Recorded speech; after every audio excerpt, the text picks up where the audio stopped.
नमस्कार, बहुत बहुत स्वागत। मैं हूं आपके साथ ऋतु ज्ञानवानी। आप देख रहे हैं न्यूज़ 18 का डिजिटल प्लेटफॉर्म। बिहार चुनाव के बाद सियासत के मैदान में एक दिलचस्प और साफ तस्वीर उभरी है।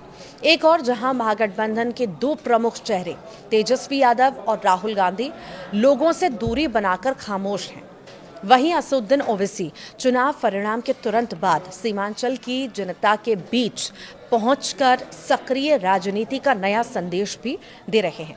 राजनीति के जानकारों की नज़र में ये सामान्य धन्यवाद यात्रा नहीं है, बल्कि बिहार की राजनीति में नेतृत्व की शैली और प्राथमिकताओं का खुला अंतर दिखाने वाला कदम है। आपने अक्सर सुना होगा कि असदुद्दीन ओवैसी को बिहार में नहीं, हैदराबाद में राजनीति करनी चाहिए। कई बार विपक्षी नेता उन्हें हैदराबाद भाईजान के नाम से बुलाते हुए तंज भी कसते थे, लेकिन जब बिहार चुनाव का परिणाम आया तो पता लगा कि हैदराबाद के माहिर पॉलिटिशियन ने बिहार में अपनी सियासी जमीन मजबूत कर ली है और विरोधियों की जमीन खिसका दी है। अब जब प्रदेश में एनडीए की नई सरकार का शपथ ग्रहण भी हो गया और मंत्रियों के विभाग भी बढ़ गए, तो असदुद्दीन ओवैसी अब फिर बिहार में हैं। दरअसल बिहार विधानसभा चुनाव के नतीजों के बाद राजनीति का एक दिलचस्प दृश्य दिखाई दे रहा है, जहां महागठबंधन के दो बड़े चेहरे तेजस्वी यादव और राहुल गांधी जनता से दूरी बनाए हुए हैं, तो वहीं असदुद्दीन ओवैसी चुनाव परिणाम आते ही सीधे सीमांचल की जनता के बीच पहुंच गए। ये सिर्फ एक धन्यवाद और आभार यात्रा नहीं है, बल्कि आने वाले दिनों की सियासी रणनीति का संकेत है। असल में तेजस्वी यादव चुनावी हार के बाद लगातार सोशल मीडिया और मीडिया दोनों से दूरी बनाए हुए हैं। न कोई प्रेस कॉन्फ्रेंस, न जनता के बीच कोई बड़ा दौरा। बिहार चुनाव में हार के बाद उनकी ये चुप्पी कई सवाल भी खड़े करती है। नीतीश कुमार की सरकार बनते ही विपक्ष के नेता से ये अपेक्षा थी कि वे जनादेश को समझते, जनता के बीच जाकर संदेश देते और पार्टी कैडर को मजबूत रखने की कोशिश करते। लेकिन इसके उलट राजद खेमे में मानो निराशा और सन्नाटा है। राजनीति के जानकारों के अनुसार तेजस्वी इस समय अपने संगठन, परिवार और भविष्य की राजनीतिक दिशा को लेकर आंतरिक मंथन में हैं। लेकिन लोकतंत्र में हार और जीत दोनों जनता के बीच खड़े होकर स्वीकार की जाती है। तेजस्वी का गायब रहना गठबंधन के जनाधार को कमजोर भी कर रहा है और विपक्ष की सक्रियता शून्य होती दिख रही है। राहुल गांधी ने एक ट्वीट भी किया है। दरअसल सक्रिय तो हैं, वो एक्स पर पोस्ट भी कर रहे हैं, पर मैदान में वो गायब दिख रहे हैं। कांग्रेस नेता राहुल गांधी चुनाव के बाद सोशल मीडिया पर सक्रिय दिख रहे हैं, विशेषकर एसआईआर मुद्दे पर, लेकिन बिहार की जमीन पर उनकी मौजूदगी न के बराबर है। चुनाव में करारी हार के बाद कांग्रेस का ग्राउंड लेवल वर्कर नेतृत्व की नजरें खोज रहा है, लेकिन राहुल गांधी ने न समीक्षा बैठक की, न राज्य में आकर कार्यकर्ताओं का मनोबल बढ़ाया।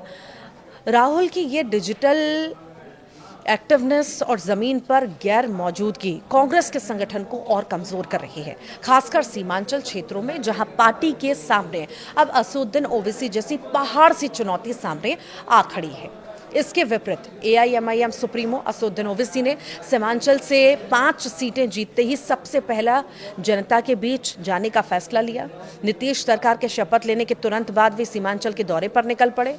वे बायसी, आमोर और कोचाधामन, जलालगढ़ और बहादुरगंज जैसे इलाकों में जाकर न सिर्फ जनता को धन्यवाद दे रहे हैं, बल्कि आने वाले दिनों की राजनीतिक जमीन भी तैयार कर रहे हैं। असदुद्दीन ओवैसी सीमांचल के 2 दिवसीय दौरे पर उन्होंने जो है बलरामपुर के माईपुरा, पश्चिम चौक, डाक बंगला, बेलागंज, बायसी और अमेठा हाई स्कूल कैंपस में जनता का आभार व्यक्त किया। तो वहीं इसके बाद कोचाधामन, रहमतपाड़ा, ईदगाह मैदान और रानी चौक, जलालगढ़, लोहारा और बहादुरगंज और भागाबंद चौक, ठाकुरगंज में जनता से रूबरू हुए। राजनीति के जानकारों की नज़र में ओवैसी का ये दौरा 3 वजहों से अहम है।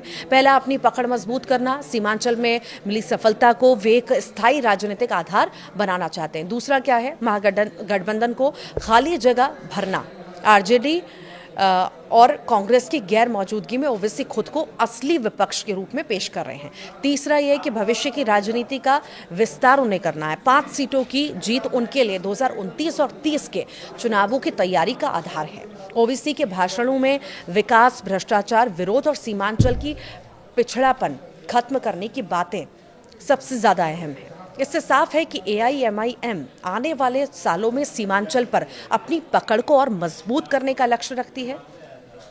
बिहार की राजनीति में यह पहला चुनाव था जब आरजेडी सीमांचल में बेहद कमजोर दिखी। खास बात यह है कि मुस्लिम यादव समीकरण का आरजेडी के साथ होने का दावा आरजेडी लगातार करती रही। 1-2 सीटों को छोड़कर कांग्रेस पहले ही हाशिए पर थी। ऐसे में AIMIM का उभरना और फिर तुरंत जनता के बीच पहुंचना महागठबंधन की कमजोरी को जो है उजागर करता है। क्या अब बिहार का सियासी संतुलन भी बदल रहा है? ये भी सवाल आपके मन में होगा।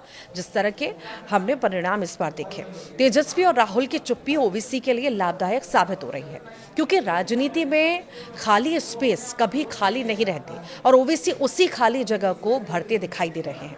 साफ है कि बिहार की राजनीति में नई कहानी लिखी जा रही है। ये चुनाव परिणाम सिर्फ सीटों का बदलना नहीं है, बल्कि नेतृत्व की सक्रियता और निष्क्रियता का फर्क भी दिखाते हैं।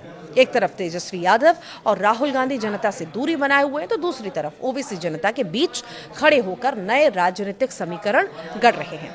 अगर यही हाल रहा तो सीमांचल ही नहीं, बिहार की पूरी राजनीतिक दिशा आने वाले सालों में बदल सकती है। आप क्या सोचते हैं?